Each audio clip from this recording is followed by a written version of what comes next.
Hello and welcome to a very special show ahead of the Union Budget 2021 and ahead of Network India's flagship Rising India Summit scheduled for March this year. There is heightened expectation that the Finance Minister Nirmala Sitharaman is going to announce a range of measures to aid a quick turnaround in the economy, which was until recently an engine for global growth. India's march towards the $5 trillion GDP ambition, however, is critically tied to how we manage our oil economy. It is not about how much oil is made available. It is also about how affordable this oil is available to meet rising demand. And how can we exploit our domestic hydrocarbon reserves to bring down our import dependence. To discuss all of these and related matters, we have a stellar team of experts to talk us through various aspects of these and provide insights and perspective. Welcome to the show, Ajay Dixit, CEO, Ken Oil and Gas, here in the studio. Hello. Dr. R.K. Malhotra, the Director General, Federation of Indian Petroleum Industry. R.P. Gupta, Additional Secretary, Niti Aayog. Mr. Vikram Mehta, Chairman, Brookings India, and Debashish Mishra, Leader, Energy Resources and Industrials, Deloitte India, who's joining us from Mumbai. First, Mr. Dixit, to you. How do we actually go about increasing our hydrocarbon reserves and exploiting it in a manner that we can make affordable oil available for our consumers? You see, broadly, I would speak that 70% of our potential is still unexplored. If we have to go for increasing our domestic production and consequently dependence on the import, 2-3 things become very, very important. Is one, how do we continuously explore and increase our reserves? Second, the speed of implementation and ease of doing business for that. Mm-hmm. Third, how viable and what is the regulatory framework for deploying technology and expensive recovery methodologies. Mm-hmm. These three, if they become a pillar of making any decision for either a proposal or a policy, if it evolves around this and converts it into a continuous exploration production increase, that's the way to go. And if we find anything which is contradicting this, has to be given up and review all our existing regulatory frameworks, whether it is aligning for a tailwind to this or it is a headwind to this. Yes. If we go by this principle, in my opinion, we should be able to align all of us, industry, the government, and all the public sector companies towards finding more resources, a speed of discovery and discovery to the production. That's right. I'll put this question to Mr. Mehta, and Mr. Mehta, who has been one of the foremost, most credible voices so far as India's energy economics is concerned. Mr. Mehta, this is one piece of energy economics puzzle that we just have not been able to solve as yet. How does India achieve its true hydrocarbon potential? See, the establishment of our hydrocarbon potential depends on resolving 3 interlocking uncertainties. The uncertainty that our sedimentary basins contain hydrocarbons, the uncertainty that we can locate them, and the uncertainty that once located we are able to monetize those hydrocarbons on a commercial basis.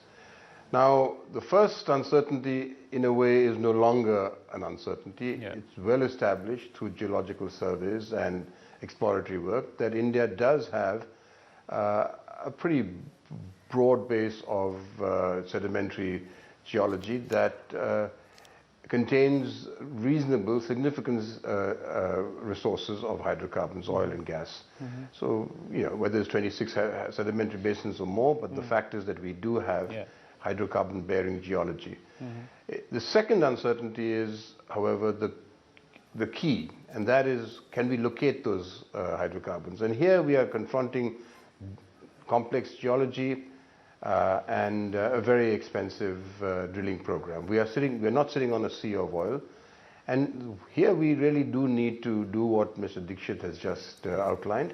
We need to have an environment that is facilitative of high risk, high capital investment, both from domestic investors as well as international investors. Today, we have taken some very positive steps in that direction.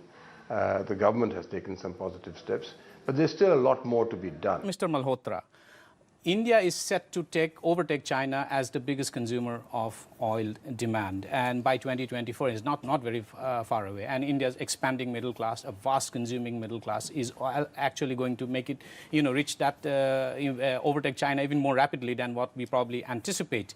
What kind of role do you foresee for business, for industry, for policymakers, given the fact that we need to strike an equilibrium between consumer interests and ecological concerns, and also need to boost investment at the same time? You see, it is estimated by various agencies who have been doing the work regarding the estimation of the oil and gas demand over the years, and it's estimated that our oil and gas demand by 2040 will almost double, and we will have to invest quite a lot of money in this sector. That's one. And we have to also look at that if this demand is growing, whether we can have energy efficiency coming into play. So that, and digitization is one way that we apply in our sectors.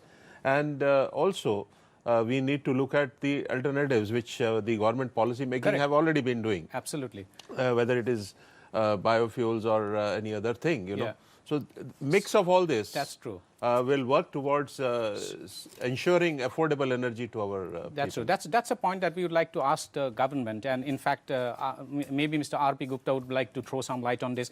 How does India actually go about making affordable oil available for its consumers? How do we go about exploiting our true hydrocarbon reserves and potential?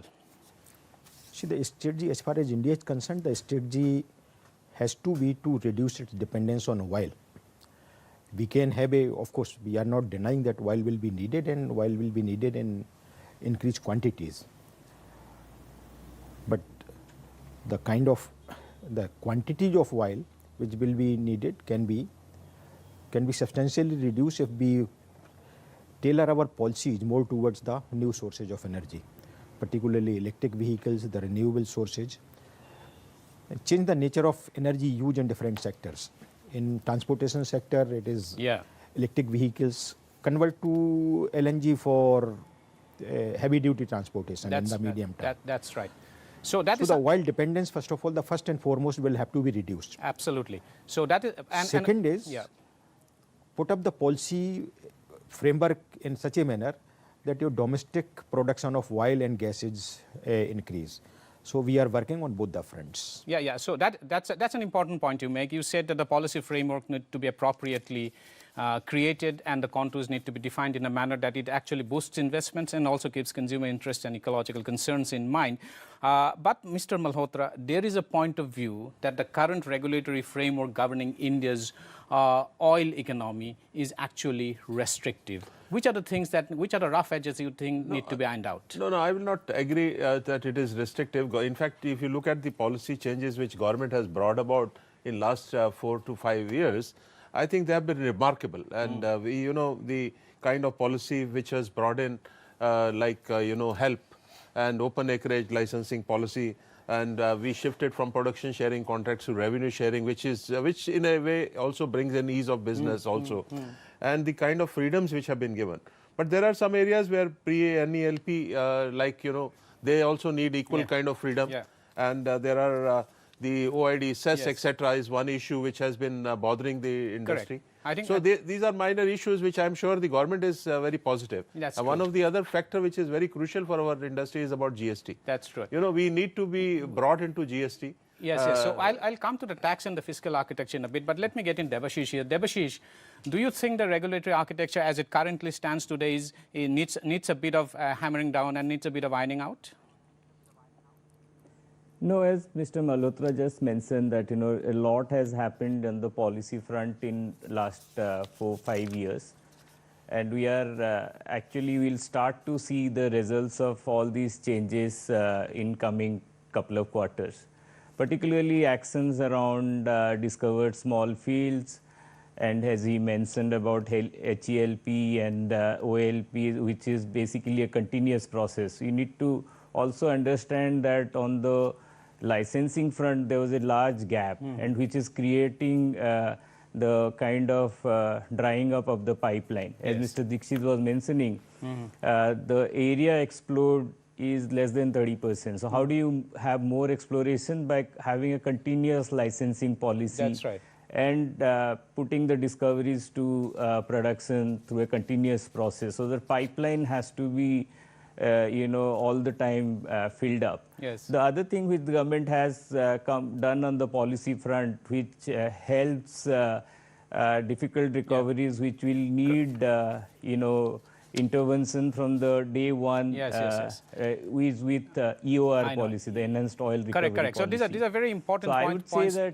Debashish, that you have raised. We'll slip into a small break now. Once we come back on the other side, I'll ask all the panelists, particularly Mr. Dixit, Vikram Mehta, and also you, on India's, do you think that India's current fiscal architecture, so far as governing the petrol upstream sector is concerned, is restrictive and is actually going against the grain of, or going against the objectives of raising the constraints that probably it continues to exist in India's regulatory architecture? And I would like to put this to the government. I'd like to ask Mr. R.P. Gupta, do you think that the government, do you believe in the industry's view that there are certain constraint that needs to be freed up, and which are the areas that the government thinks need to be ironed out to boost investment in this sector?